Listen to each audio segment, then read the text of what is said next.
compartilhar aqui a nossa tradicional forma de conduzir as nossas reuniões. Então, interajam pelo chat, ele está aberto para vocês se conhecerem, irem se apresentando pelo chat seguirem em contato aqui, independente da rede.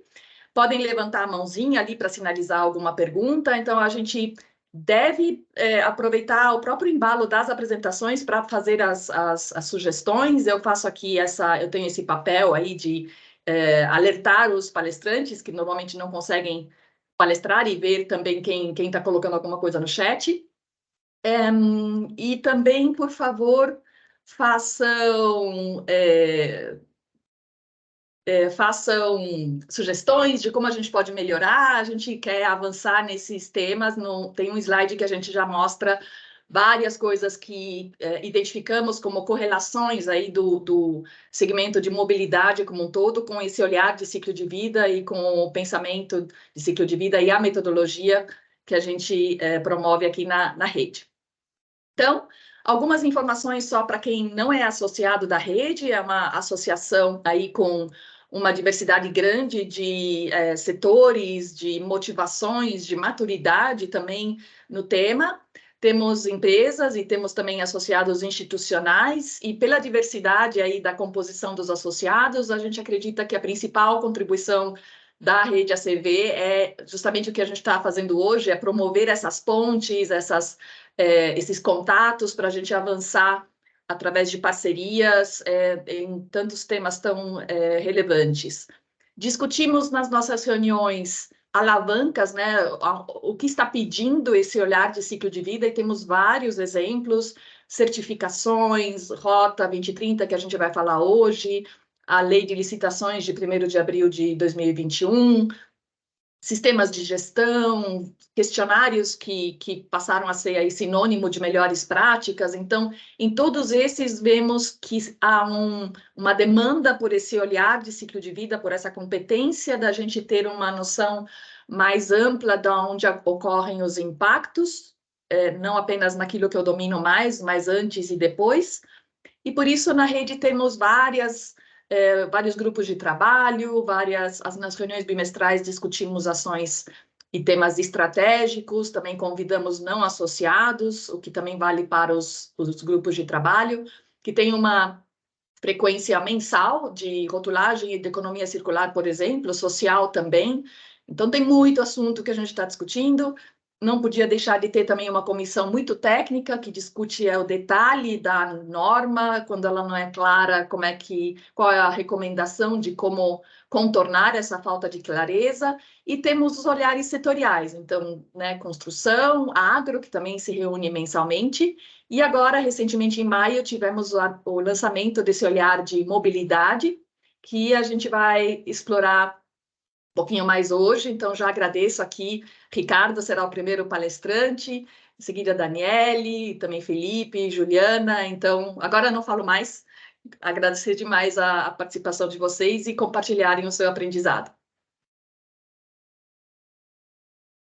Legal. Acho que agora vamos começar, né, Dani? Acho que agora...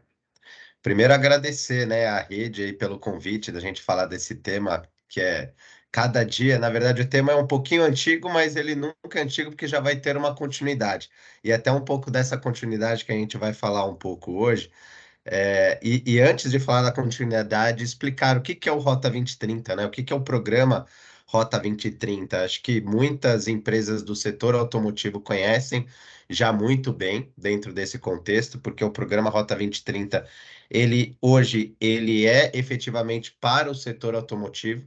Ele é um sucessor de uma política que aconteceu ali entre 2012 a 2017, que era o programa Inovar Alto. O Inovar Alto foi onde efetivamente começou essas discussões, principalmente atrelada a desenvolvimentos e melhorias, atrelada à parte de eficiência energética e segurança veicular dos veículos, tá? O Inovar Alto ali que surgiu em meados de 2012 e ele teve a sua vigência até 2017, ele teve um foco exclusivo de atender de fato as montadoras e comercializadoras de produtos, né? Numa época era um foco diferente do que é hoje o Rota 2030. A época do Inovar Alto, o foco principal de fato, foi trazer novas tecnologias ao Brasil, fazer essa força forte da gente ser competitivo com mercados globais. Então, foi um momento em que tivemos vários entrantes aqui naquele período construindo fábricas, né? Você vê a BMW, né? A própria parte ali de voltar à produção de Golf ali num primeiro momento ali pela Volkswagen, né? Acho que a Chery trouxe alguns veículos, a Jaguar Land Rover entrou, a Mercedes naquela época teve a vinda de veículos leves para cá.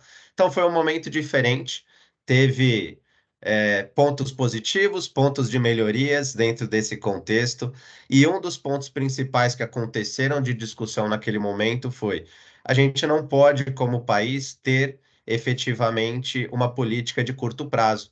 O Inovar Alto ele vinha com uma visão de 5 anos, era uma visão até que foi efetivamente discutida muito forte na OMC, porque tinha um detalhe um pouco visando o protecionismo, porque teve um aumento de alíquota de IPI relevante, e essa baixa de alíquota de IPI era efetivamente as empresas que operassem no Brasil teriam essa diminuição.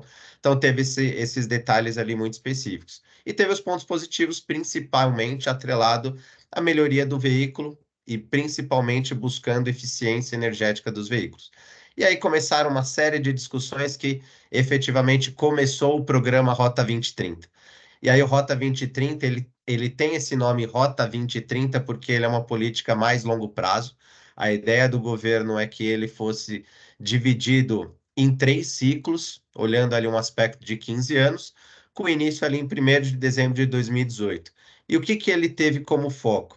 Ele ampliou os conceitos de eficiência energética que já vinham sido trazidos pelo Inovar Alto, tá? As empresas ali no Inovar Alto tinham que fazer uma redução de pelo menos 12,5% da eficiência dos veículos naquele período. Ele, além daquela redução que já embarcou, ele trouxe um potencial de redução.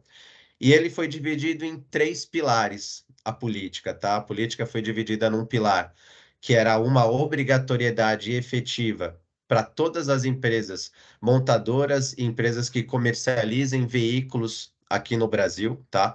E essa obrigatoriedade deles era o seguinte: se você quer operar aqui no país, você tem que todos os seus veículos entrarem, né, dentro do programa de etiquetagem veicular.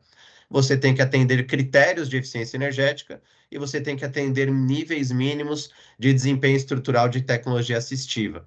Tecnologia assistiva nada mais é do que, de fato, um conceito de segurança veicular, colocar novas tecnologias ao veículo. Esse era o primeiro capítulo atrelado à parte de obrigatoriedade, tá? Então, a ideia do governo foi: agora que eu quero uma política de longo prazo, e eu quero muito mais conexão com as discussões que já estão acontecendo no mercado global. Eu quero que vocês venham aqui num primeiro momento, ali quando a gente olha 2018, o foco Rota 2030, mobilidade e logística era o nome na época. Ele gostaria já que começassem alguns desenvolvimentos para melhorar toda a visão de acessibilidade de veículos, e aí veículos eu comento o aspecto veículos leves, veículos pesados, né, os comerciais leves, chassis com motor.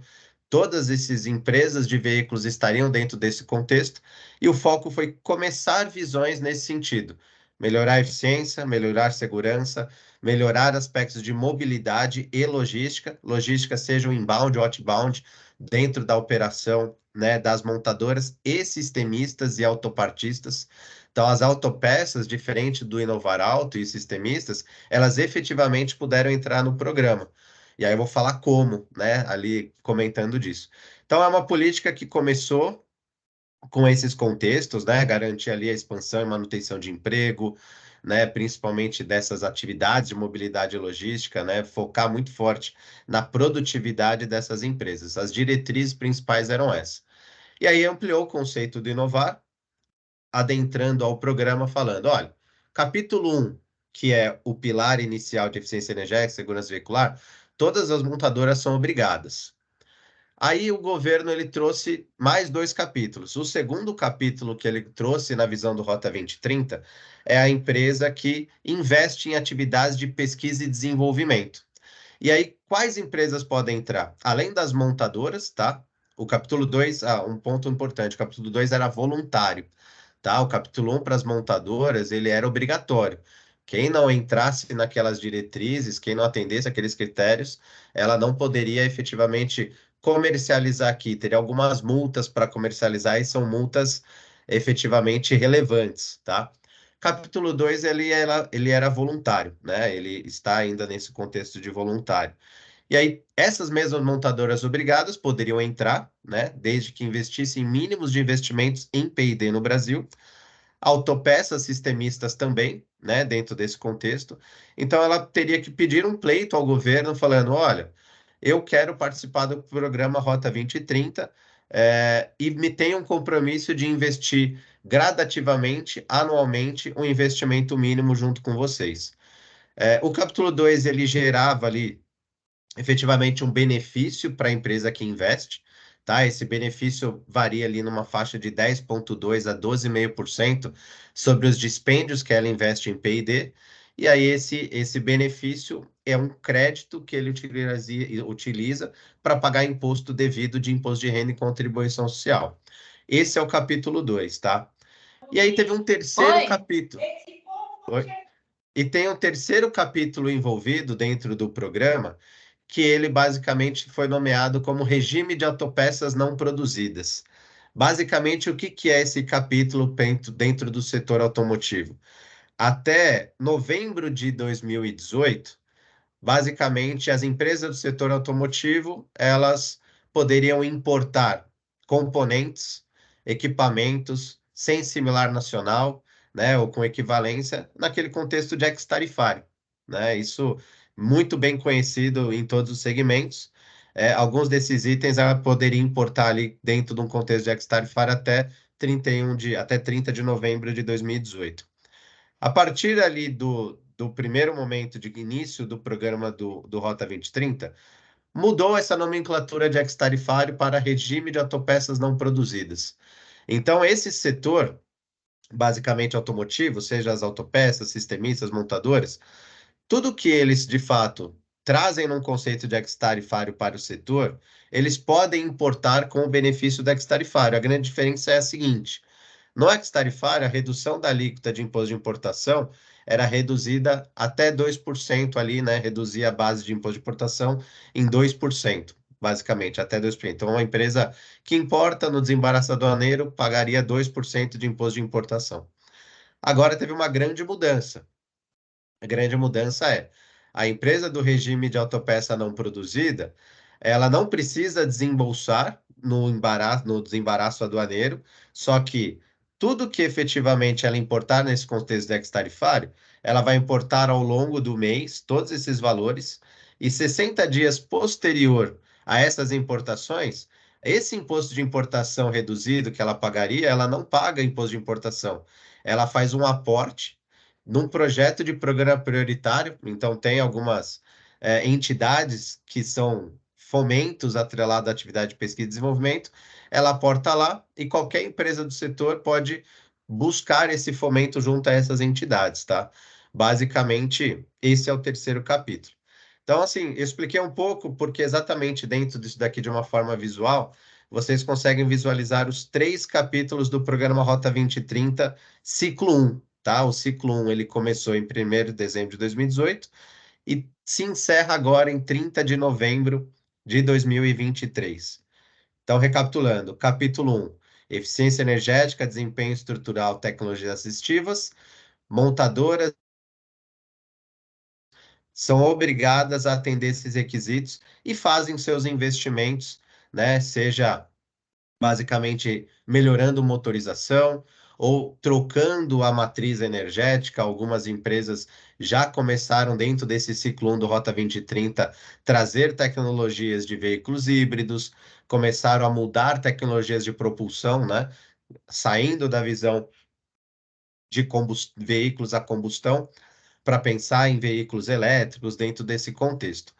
Então, a eficiência energética, basicamente, ela teve uma grande mudança nesse sentido de eu anteriormente, no Inovar Alto, tive que cumprir o meu requisito de uma forma global, reduzindo eficiência do meu motor, ele melhorando a eficiência em 12,5%, então isso envolve, de fato, redução de emissão né, de gás carbônico ali, dentro desse contexto. E agora ela falou assim, olha, até basicamente ali meados, né, de outubro de 2022, então a empresa que começou ali em dezembro de 18 até 2022, ela mandatoriamente teria que cumprir os requisitos por categorias de veículos. Então, além daquela redução que Novar Auto trouxe, ao longo desses basicamente 4 anos, ela é obrigada a fazer uma melhoria de eficiência energética para veículos leves por volta ali de 11%, né? A SUVs, veículos 4x4, quase 5% superior àqueles índices, e empresas de veículos comerciais leves também teve ali uma visão de eficiência energética melhorando isso. Como que as empresas melhoraram a eficiência energética? Melhorando seus modelos como um todo. Trocas de materiais, né, diminuindo o peso do veículo, melhorando a eficiência de motorização, trocando de fato tecnologias colocando tecnologias de propulsões diferentes do que eram antes, para cumprir esses ritos. Além disso, elas tiveram que cumprir aqueles detalhes que eu mencionei de desempenho estrutural. Então, basicamente, boa parte da frota delas, do que era ali em 2018 para agora, né, em 2022, ela teve que fazer um investimento robusto, né, em alguns aspectos importantes. Por exemplo, a questão de aviso de afivelamento de cinto, aviso de frenagem, a questão ali de controle de estabilidade, coisas que anteriormente só tinha em veículos premiums e agora eles automaticamente entraram em todas as frotas. Esse é um dos fatores até que hoje a gente vê que o carro popular, aquela discussão do carro popular hoje é 70 mil no mínimo, tem muita tecnologia embarcada naqueles carros que anteriormente eram menores, né? E essas tecnologias, com um efeito cascata de aspectos tributários e tudo mais, encarecem o veículo como um todo. Mas teve esse detalhe mandatório a ser cumprido dentro da visão das montadoras, tá? Então, esse é o capítulo 1, tá? Dentro dessa visão desse slide. O capítulo 2, muito atrelado à pesquisa e desenvolvimento, que era voluntário. Basicamente, as empresas obrigatoriamente tinham que investir alguns mínimos, e esses mínimos variavam de 0,5% ali em dezembro de 18, e ele iria até 1,2% de P&D atrelado à sua receita líquida de vendas. Um valor muito representativo de investimento em P&D dentro dessa visão ao longo desse primeiro ciclo do Rota 2030, tá? Essa visão, o que que trouxe? Por volta de 70 empresas do setor automotivo se habilitaram ao capítulo 2 de forma voluntária, tá? Com esses compromissos embarcados. Então, ao longo desses 5 anos do primeiro ciclo, a gente pôde perceber que, de fato, tiveram muitos investimentos em pesquisa e desenvolvimento, já algumas olhando os critérios que a gente já vai discutir ali numa frente de discussões globais, mas sempre embarcados a isso. Motor, substituição de materiais, troca de componentes de materiais por eventualmente componentes mais leves, tecnologia embarcada tanto no produto quanto no processo produtivo, sempre muito voltado a isso, e algumas já dentro dessa discussão dos veículos híbridos. Alguns hoje ainda estão numa vertente de híbrido a combustão, combinada com elétrico, né? Boa parte está indo um pouco nessa linha ainda, para começar uma substituição. E aí, o que acho que boa parte de vocês estão fortemente ouvindo o Rota 2030, porque está sendo muito pauta da indústria, e do governo, por quê? Efetivamente se encerra o primeiro ciclo agora em 30 de novembro de 23. Então, até o secretário, né, do Ministério do Desenvolvimento da Indústria e Comércio já sinalizou que meados de agosto, máximo ali setembro, ele já vai publicar a nova legislação para os próximos passos do segundo ciclo do Rota 2030. O Rota 2030 ele vai mudar um pouco o formato, tá? O Rota 2030, quando a gente olha capítulo 1, o foco era mobilidade e logística. O capítulo 2, que está por vir, essas negociações já estão muito fortes, ele vai ter uma vertente que vai se chamar Rota 2030, é, tendo uma visão ali de, basicamente, com uma nomenclatura atrelada a uma visão de redução de pegada de carbono e sustentabilidade, tá? Então, é sustentabilidade e baixo carbono, a visão do segundo ciclo do Rota 2030. Então, o que que vai vir? né, os próximos passos de fato que estão para ser publicados. Já tem algumas minutas em discussão muito forte entre indústria e governo dentro dessa visão. Basicamente, ele vai continuar o legado que desde o Inovar Alto, o primeiro ciclo, trouxe dentro de uma visão de eficiência energética. Então, os veículos ainda continuarão buscando uma melhoria de eficiência energética, até porque a visão do governo é que o Brasil ele entre muito forte numa pegada de descarbonização a médio prazo, tá? E aí basicamente cada montadora vai ter a sua estratégia. Hoje a gente sabe que tem montadoras vindo numa vertente de vou trocar a minha frota por veículos elétricos e outras estão já pensando muito numa visão de não, eu confio muito numa visão de vou buscar um híbrido a etanol, usar uma matriz limpa e até tanto a Anfávia como montadora quanto o governo tem um entendimento de que o importante vai ser fugirmos da visão de propulsões a combustão, termos energia limpa e termos uma matriz energética para funcionar. Então, eles falam que o futuro automotivo no Brasil não é elétrico, ele é eclético, né? Esse eclético porque vai ter um híbrido a etanol, vai ter o elétrico, vai ter um veículo talvez até etanol. Ao longo dos anos, pode ser que comecem desenvolvimentos de uma vertente de veículos a hidrogênio para cá, vai demorar um pouco por questões de custos. Então, isso é basicamente o que vai trazer de legado. E o que eu achei muito interessante, e isso já está muito forte nessas discussões, é que a obrigatoriedade desse setor para o próximo ciclo, que vai perdurar pelo menos mais 5 anos, ele incluiu detalhes muito interessantes, que são obrigatoriedade de reciclabilidade do produto, os mecanismos e as discussões de como isso serão executados ainda vai vir depois até em decreto, nem vai constar de fato na medida provisória, mas já tem um entendimento muito forte da indústria de que essa pauta de reciclabilidade do produto, seja do veículo ou futuras baterias, dentro desse contexto vai ter que existir, e a força muito forte de pegada de carbono.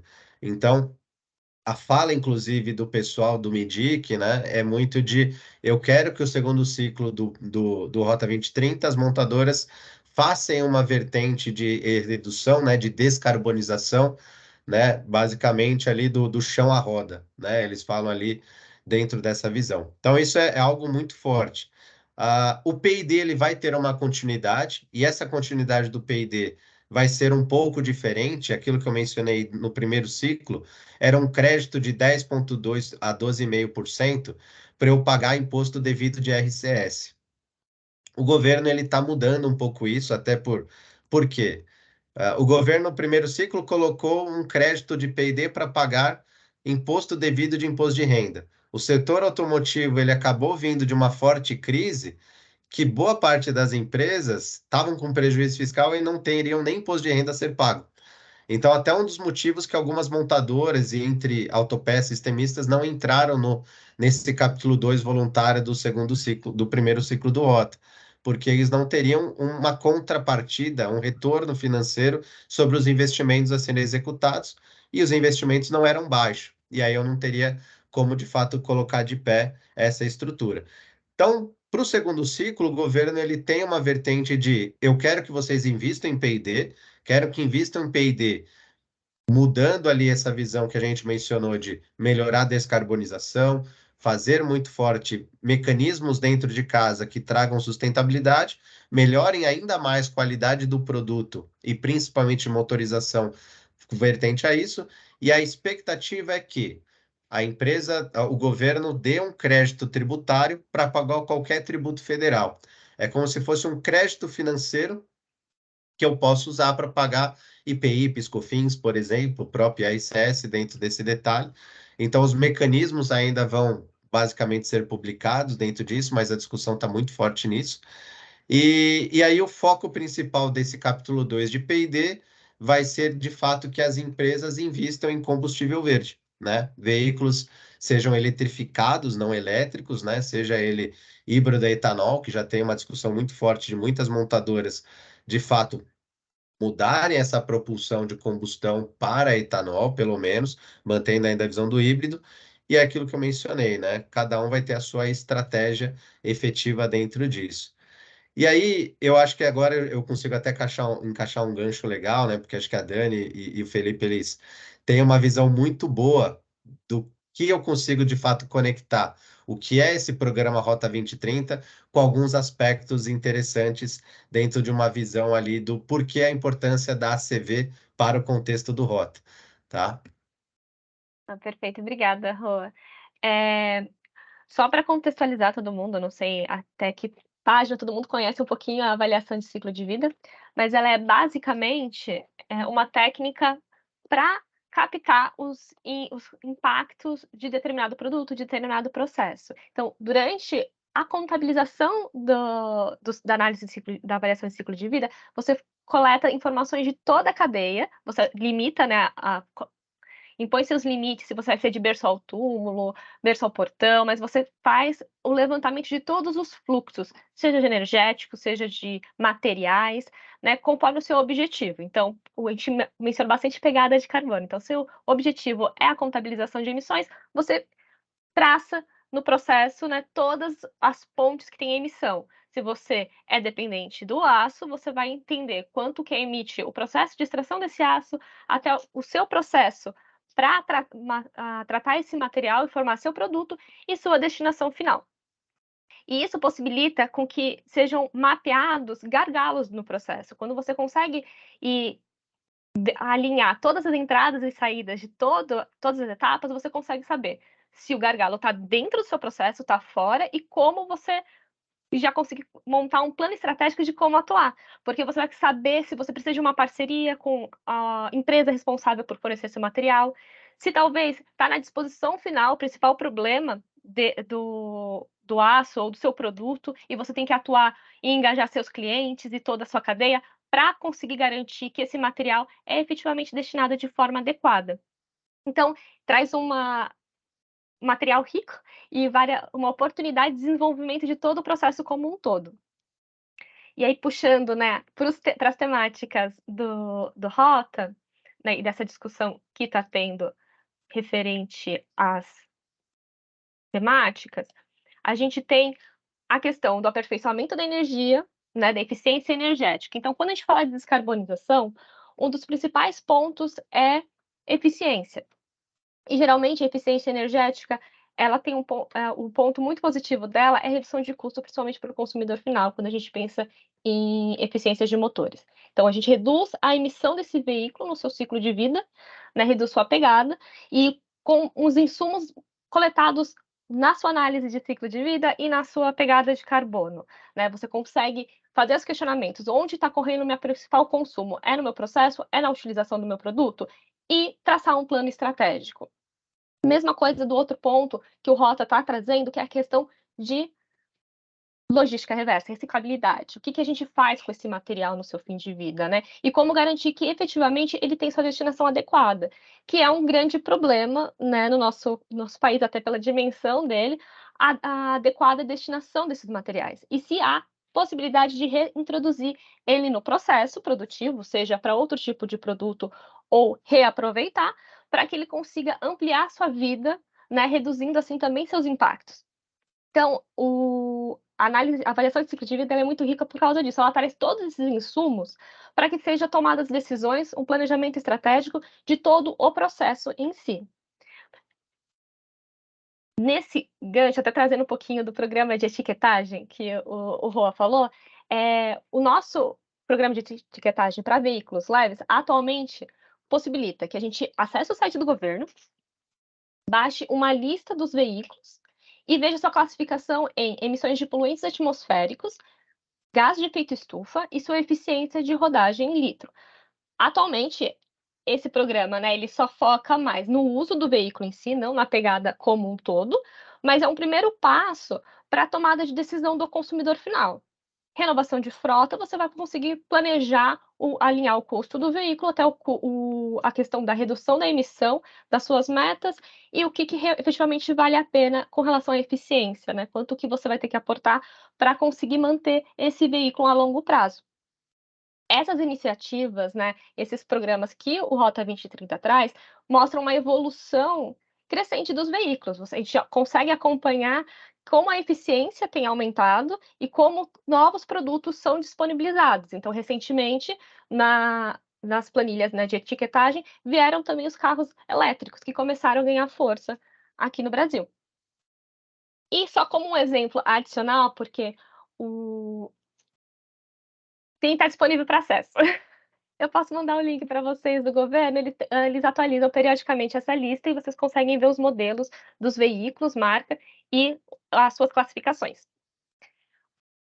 E até uma forma comparativa a isso, porque, por enquanto, a etiquetagem, né, ela é focada só na utilização do veículo em si, né, da sua eficiência de rodagem, sempre km litro, a gente tem o Green NCAP, que é uma organização europeia que atua junto aos governos europeus, que tem que a função dela, né, ela é uma organização independente, que ela faz análise, testes de veículos e análise de ciclo de vida.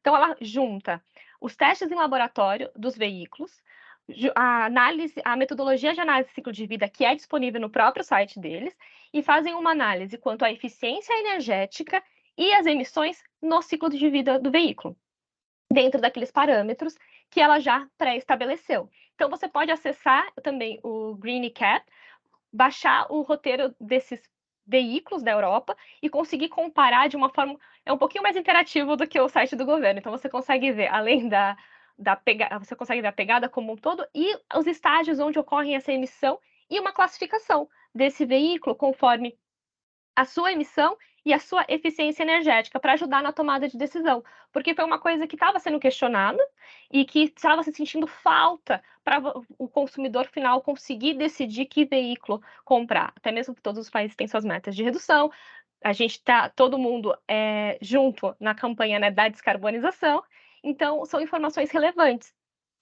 Esses dois, tanto o Green NCAP como o Programa de Rotulagem do Brasil, são ações muito interessantes para todo mundo consultar, checar, né, avaliar, revisar para a tomada de decisão.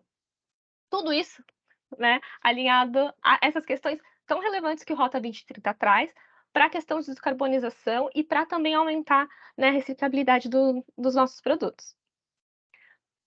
Aqui no final, gente, só rapidinho, tem os nossos contatos e tem um QR Code aqui da maturidade de gestão de aspectos ESG no Brasil, que é uma pesquisa que a KPMG está fazendo. Se vocês quiserem ler o QR Code e responder essa pesquisa, a gente agradece. Estou à disposição. Dani, você projeta de volta, porque você deixou de projetar no meio do caminho. Ai, como? Gente, parou? A gente achou que era intencional, para a gente se concentrar mais no que você estava falando. Gente, vocês viram o Green NCAP? Não. Tá aqui, gente. Eu achando que vocês estavam vendo esse gráfico tão bonito que o Green NCAP traz pra gente. Da forma que você apresentou, eu praticamente visualizei na minha mente. Verdade. Gente, vocês viram o programa, né? O de etiquetagem, porque isso é bem legal. E Não. Então, aqui, ó. Então, essa é a carinha do nosso programa de etiquetagem. É uma tabela, ela não é tão amigável e tão bonita quanto o Green NCAP, porque o Green NCAP tem mais dados e insumos, mas é bem interessante para fazer o download e avaliar. Pode ser insumo para tomada de decisão, tá, gente? Porque são testes e quem controla é o Inmetro, então tem bastante informação aqui nessa tabela e ela é atualizada periodicamente pelo governo, pelo Inmetro. E o Green NCAP, que é o mais bonito. Ele consegue contemplar toda a questão, né, do ciclo de vida e tem tanto de emissão quanto de eficiência. Eu trouxe exemplo de emissão para mostrar que ele trata de estágios da emissão, né, tanto no processo produtivo quanto no fim de vida, né? Ele tem uma metodologia, acho que é 16 anos de utilização do carro, com uma quilometragem pré-estabelecida para fazer a comparação entre os veículos. Então, todos esses sites são de fácil acesso e você consegue baixar e fazer a comparação. E agora o nosso QR Code. Exato. Ai. E os contatos de vocês, muito bom. Eu acho que muita gente que está aqui hoje vai querer entrar em contato com vocês na sequência. Mas super, super obrigado. Já fizeram, não só deram a aula aí, o Ricardo, como já fizeram o gancho com o que a ACB tem a ver com tudo isso, né? E como a gente, na rede, como uma associação que quer ajudar a avançar no conhecimento e na aplicação desse conceito e no melhoramento dele, né? A gente sabe que passa muito por ter dados representativos, atualizados, disponíveis em bancos de dados, sejam internacionais como brasileiros, passa por ter softwares mais amigáveis, seja do ponto de vista de custo mesmo, mas também de pilotá-los.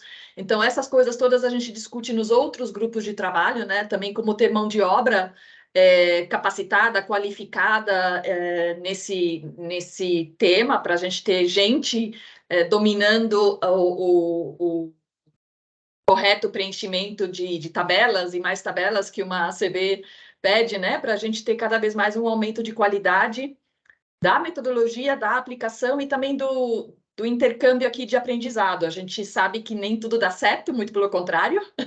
Então, na rede, a gente também discute as dores, né, de ter tentado conduzir um estudo, de não ter dado certo, ou de não ter confirmado as expectativas iniciais, o que fazer nesse momento. Então, isso tudo a gente discute aí em vários momentos da rede, e eu super agradeço aqui o privilégio de ter escutado vocês dois já, e já passo a palavra aqui para a Juliana, que além de ser uma super querida profissional, também é conselheira da Rede ACV. Muito bem-vinda, Ju. Obrigada, Sônia. Bom dia a todos. Achei que foi muito boa e esclarecedora as apresentações do Ricardo e da Dani. Agora eu vou contar um pouquinho para vocês de um projeto que está no âmbito do Rota 2030, que acabou de começar, né? A gente está super feliz de estar iniciando esse projeto. É um projeto específico do Rota 2030 que tem tudo a ver com a avaliação de ciclo de vida e o que a gente veio discutindo aqui. Eu vou compartilhar a tela com vocês.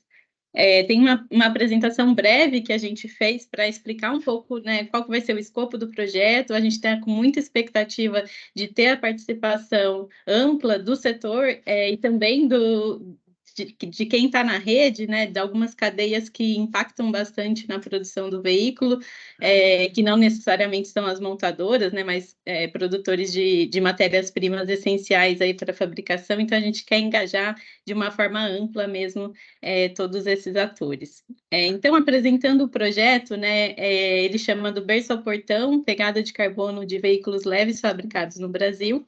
É um projeto que ele é liderado pela FGV-SES, né? Então, estou aqui representando o GV-SES, que é essa instituição dentro da Escola de Administração de Empresas de São Paulo, né? E a gente também vai fazer todo o projeto em parceria com a Unicamp e, mais especificamente, né, a Faculdade de Engenharia Mecânica, com o professor Joaquim Seabra, que é um professor também conhecido aí por ter trabalhado com RenovaBio, o desenvolvimento da RenovaCalc também.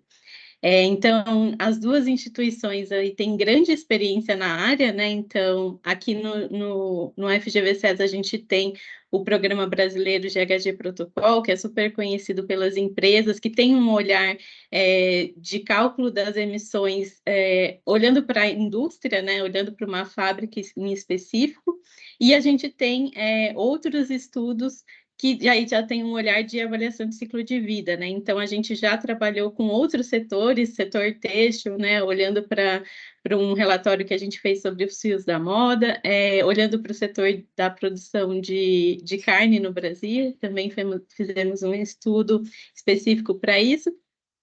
Tem a Rede ACV, que a gente é conselheiro aqui, com certeza vai aportar muito nesse projeto. E a Unicamp tem toda a experiência com o RenovaCalc, né, o RenovaBio, e também com outros projetos dentro do Rota 2030.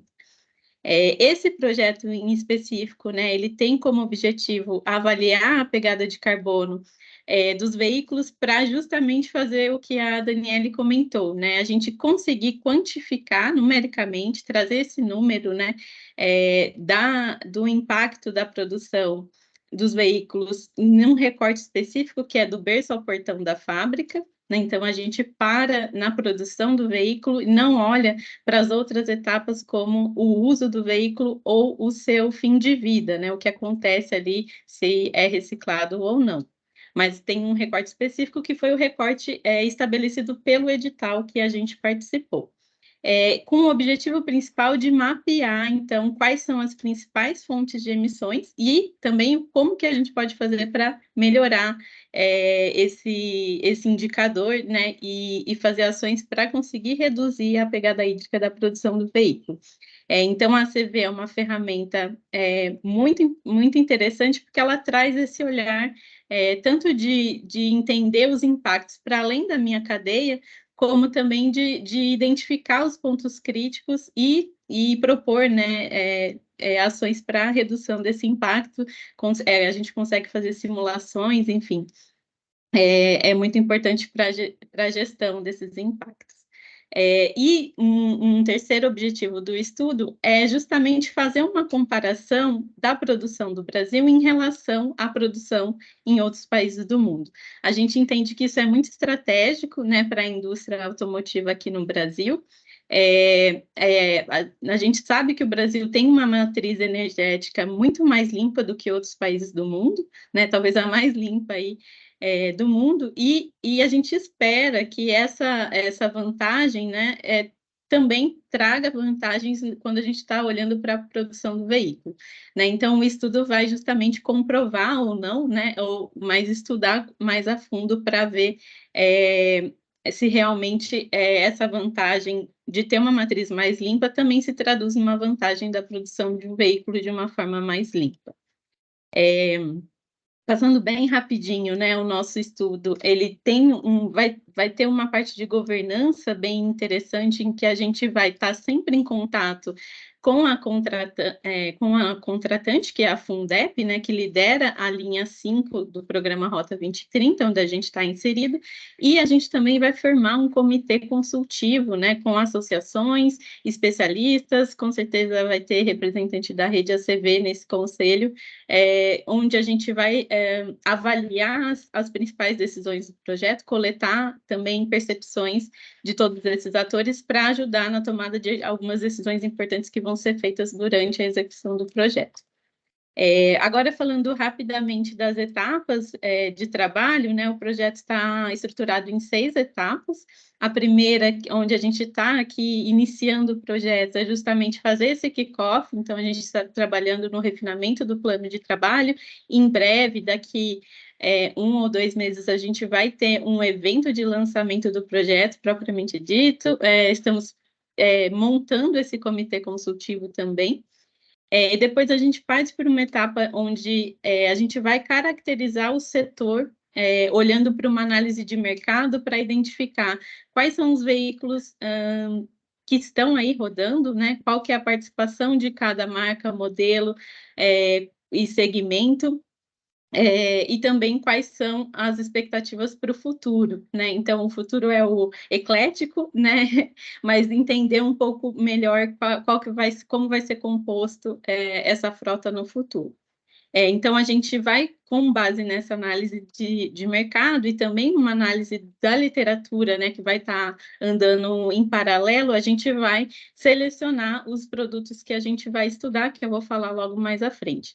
E aí a gente entra para o estudo de pegada de carbono propriamente dito, né, com todas as etapas da CV. Então, olhar, como a gente falou, como eu falei, né, do que já veio sendo produzido. Acho que essa ferramenta que a Dani comentou eu não conhecia e já vai ajudar super também nessa etapa do projeto, né, de analisar tudo que já existe. E depois começar a coletar os dados primários e dados de base de dados também, para conseguir avaliar e calcular o projeto. Uma etapa muito importante que a gente vê também é a etapa de revisão crítica, né? Como é um projeto muito importante, que vai ser divulgado, é super importante também fazer essa revisão por uma terceira parte do projeto. Aí a gente tem uma etapa importante que a gente entende que é um dos principais diferenciais do projeto, né, que é o desenvolvimento de uma ferramenta setorial de cálculo. Então, aqui a ideia é que as montadoras consigam inserir dados de produção, né, dados que provavelmente ela já tem mapeados, para conseguir ter como resultado a pegada de carbono da produção do veículo daquela montadora, marca, modelo específico, né? Então, vai ser uma ferramenta também que é desenvolvida com o setor, né? A gente vai precisar bastante ter uma interação com eles e para que o setor utilize também para comparar com, né, fazer comparações, fazer simulações e ajudar na tomada de decisão. A gente também tem uma etapa que é tanto de formação, capacitação, né, no uso dessa ferramenta e também no tema de pegada de carbono, que a gente vai capacitar principalmente as empresas que vão estar envolvidas com projetos, e também de engajamento em comunicação, que a ideia é justamente divulgar amplamente os resultados do projeto. Então, falando um pouquinho sobre os veículos que vão ser estudados, né, a gente vai trabalhar com 3 veículos que estão aí rodando, né, com tecnologias e rotas de produção tradicionais, ou seja, olhando para 3 segmentos, né, de veículos que sejam representativos para o Brasil, e 5 veículos que tenham rotas de produção ou tecnologias alternativas, né? Então, no total, a gente vai avaliar a pegada de carbono de 8 veículos. O segmento, marca e modelo, está tudo a definir, né? Então, a gente, como eu falei, com base em tudo que a gente tiver estudado, tanto da análise de mercado, quanto da análise de estudos que já foram feitos, a gente vai definir quais serão propriamente esses veículos, mas já adiantando, né, que a gente já fez uma análise prévia e já começou a avaliar alguns estudos de avaliação de ciclo de vida feitos para esse setor, e um estudo como esse, que a ideia dele é ser representativo, né, do setor brasileiro, provavelmente a gente vai trabalhar com um veículo médio, né, um veículo equivalente, que considere diferentes marcas e modelos, mas que seja, por exemplo, de um segmento específico. Então, por exemplo, a gente pode trabalhar com um veículo de entrada, um sedã e um SUV, com marcas e modelos, com a média, né, dos veículos mais representativos de diferentes marcas e modelos. Provavelmente a gente vai seguir por esse caminho. E depois a gente vai selecionar 2 veículos desses 3 que a gente avaliou para simular tanto a produção com outra tecnologia, então, olhando, por exemplo, para o elétrico e o híbrido, como com outras rotas de produção. Então, sendo uma fábrica mais eficiente, alterando um componente que seja um componente importante do veículo, por exemplo, ou mudando a questão do quanto isso vem de nacionalização ou não, né? O quanto tem de material que é importado, para ver como isso afeta a pegada de carbono. Aqui, como eu falei, né, o estudo é do berço ao portão, então não inclui as etapas do fim de vida, e o cronograma tem um olhar aí de 24 meses, né? Então são 2 anos a partir da data de assinatura do projeto, que foi no mês passado, né? Então já estamos aí no primeiro mês de atividade do projeto. Os produtos, como eu falei, né, tanto esse relatório da pegada de carbono, muito super importante, como também a ferramenta setorial, que a gente entende que é uma grande entrega do produto, mas também as capacitações e materiais de divulgação que vão ser elaborados. Ao longo também do projeto, a gente vai ter muitas reuniões, eventos, seminários abertos, então, para você aí que se interessou do projeto, com certeza vão ter vários momentos para interação com todo o setor. E o que a gente espera, principalmente para conseguir dados de qualidade, para conseguir fazer desse estudo, né, o que ele seja mais próximo possível da realidade, é justamente ter esse engajamento de toda a cadeia para fornecer dados de qualidade para a execução do estudo. Então, a gente conta tanto com a expertise da rede, como também de todo mundo que é do setor. E se você tiver interesse também, depois eu deixo o meu e-mail aqui e vocês podem entrar em contato. Acho que era isso que eu queria passar, assim, bem rapidamente sobre o projeto, e fico aberta aí para perguntas também, se precisar. Legal, Ju, obrigada. Algumas pessoas já tiveram que sair né, por causa do horário quebradinho, excepcionalmente a gente fez das 10h30 às 11h30. Tem gente que achou que começava às 10 e está saindo às 11, enfim, mas todos querem assistir a gravação em seguida e com certeza vão querer entrar em contato com vocês todos. Eu acho que aqui, por exemplo, a tua xará está perguntando se a ideia é usar dados primários da indústria brasileira. Acho que sim, por isso você está fazendo esse convite, né? No Sim. máximo possível. Sim, exato, assim, com certeza a parte da produção do veículo, né, então, principalmente das montadoras, a ideia é ter desses dados primários, e também a gente está avaliando aí, se, por exemplo, a gente sabe que o aço, plástico, vidro, né, tem outros materiais que são importantes também, e a gente está avaliando ainda como que vai trabalhar para que esses inventários, né, de background sejam também representativos o máximo possível. Eu acho que talvez uma confusão, pelo menos que eu vi quando eu fui convidando muitas pessoas aqui a essa palestra hoje, é que achavam que o Rota 2030 era apenas para montadoras e não também extensivo e principalmente para todo mundo que é uma grande colcha de retalhos, né? Tem uma diversidade incrível esse setor. Quando a gente faz o nosso workshop de pensamento de ciclo de vida e as pessoas escolhem algo cotidiano, escolhem o carro, aí acabam percebendo o quanto que tem de tecnologia, de logística para tudo chegar e virar um carro e a gente usá-lo depois. Enfim, é fascinante. Aqui a Juliana pergunta se será usado apenas veículos de passeio, nesse caso da GV, sim, né? Ou se também veículos comerciais, caminhões e ônibus. É só passeio mesmo, né? Então são veículos leves, que entra no máximo o SUV entra nessa categoria, mas os veículos pesados, caminhões, ônibus não entram no estudo. E a Isabel pergunta se já está disponível o fator, ou as emissões do Brasil separados por veículos leves, caminhões e ônibus. A gente já tem esse sentimento ou é uma das etapas que o projeto vai talvez levantar? Acho que Pra vai você? ser eu acho que é uma das etapas, né? Isso aí. Até Sim, para fazer esse levantamento mais amplo e daí focar na questão Exato. dos leves, né? Tá Isso bom. aí.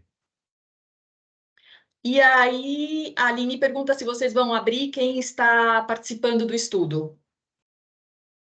sim, com certeza a gente está na fase ainda, né, de mapear todos os interessados, e assim que a gente Ainda tá em tempo de receber mais ou não? sim, tá, assim, eu vou deixar aqui também o link dentro do site da Fundep, que é a contratante, né, tem um formulário em que os interessados podem se inscrever, vou encontrar aqui e já coloco no chat. Ah, perfeito, perfeito, muito bom. E Porque acho que muita. A Fundep é uma daquelas entidades dos projetos de programas prioritários do Rota 2030 que receberam os aportes das autopeças, sistemistas e montadoras com relação àquele regime de autopeça não produzido que eu mencionei. Legal, legal. Muito providencial que vocês estejam palestrando juntos aqui nesse mesmo momento.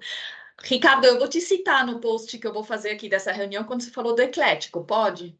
Pode, claro. Ou Eu é, ou é, adorei também. ou é copyright Ficou de muito alguém bom. que você citou porque você escutou O, e achou o, bacana? o eclético, ele na verdade surgiu já há um bom tempo em algumas discussões de seminários do setor automotivo, né? Acho que a primeira pessoa que eu ouvi mencionar o eclético foi o Christopher Podolsky, que é o presidente da Scania, né? E aí, desde então, muitas entidades do setor, até o ministério, eles sempre reproduzem, né? Porque, de fato, é uma palavra ali que foi dentro dessas discussões da Anfávia, dentro desses temas, e acabou sendo reproduzido como um todo dentro dessa discussão, de fato.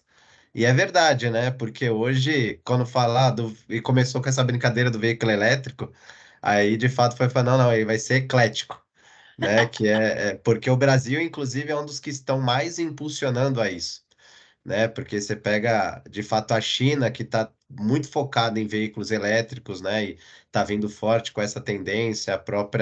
Alguns países da Europa já tomaram ali uma decisão global de que o futuro será elétrico. Entre outras visões, e aqui é muito forte essa discussão no Brasil, até por uma combinação de fatores que a própria Ju disse, né? A gente tem uma matriz limpa que não pode ser desprezada, né? Então, a gente tem a visão do etanol, que também tem muito forte dessas discussões. E aí, automaticamente, a Anfávia falou, o futuro do setor não vai ser elétrico.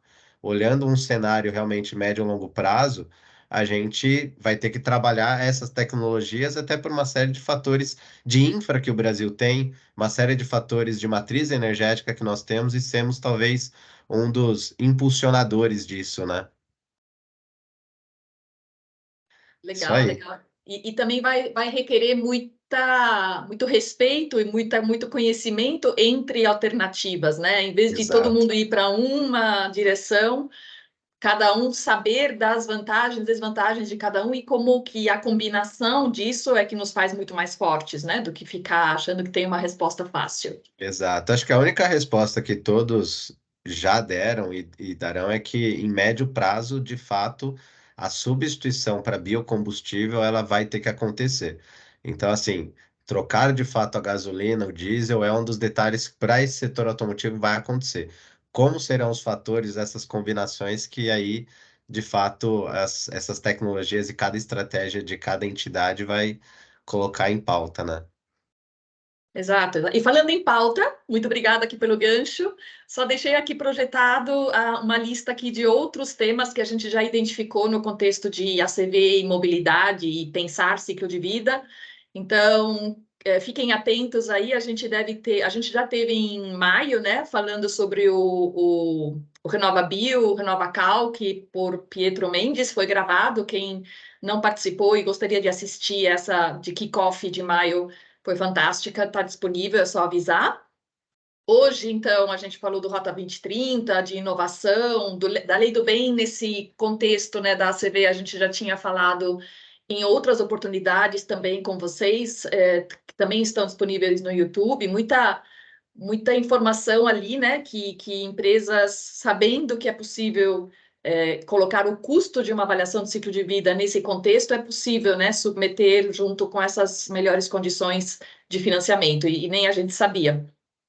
E aí, esses outros pontos aqui, que também, nossa, cada um é um mundo, né, que pode ser explorado, de, como a Ju já falou também, o que tem na literatura, o que tem na academia, o que tem no mundo já conduzido em ACVs nesse contexto, por exemplo, alternativas de combustíveis, né, de fazer um veículo chegar de A a B, como a gente está falando aqui hoje, práticas de economia circular do setor, todo o tema de remanufatura, né, o Second Life, né, como estender a vida útil nesse segmento também e como contribuir aí com geração de mão de obra, inclusive com uma infinidade aí de possibilidades nesse contexto, legislação no mundo e no Brasil e tendências também, né? Como o que significa para um setor tão globalizado, né? Tão conectado essa tendência de desglobalização. O que significa para o Brasil, por exemplo, a gente demonstrar que a nossa matriz é tão boa que qualquer coisa que seja feita aqui, o impacto de carbono, por exemplo, com certeza é mais positivo do que em outro lugar, e quais as possibilidades que isso traz, foi tratado também pelo Pietro na reunião de maio. Tendências, né, de não ser mais o dono, né, proprietário necessariamente de veículos, o que isso significa, e outras aí, como também a questão de, por exemplo, na França, né, de que foram proibidos voos curtos dentro da própria França, devem ser substituídos por outros modais, porque aqui a gente está falando de mobilidade como de forma mais ampla, né, não apenas do setor automotivo. Então, assim, muitos temas, com certeza muitos mais. Se vocês tiverem sugestões aqui de mais itens para a gente trazer palestrantes, trazer expertise dentro da própria rede ou não, parceiros, como a gente disse lá no começo, uma contribuição da rede o ODS mais estratégico é justamente promovermos aí a celebração de parcerias, conectarmos vocês com gente que tem respostas a tantos desafios para a gente avançar melhor.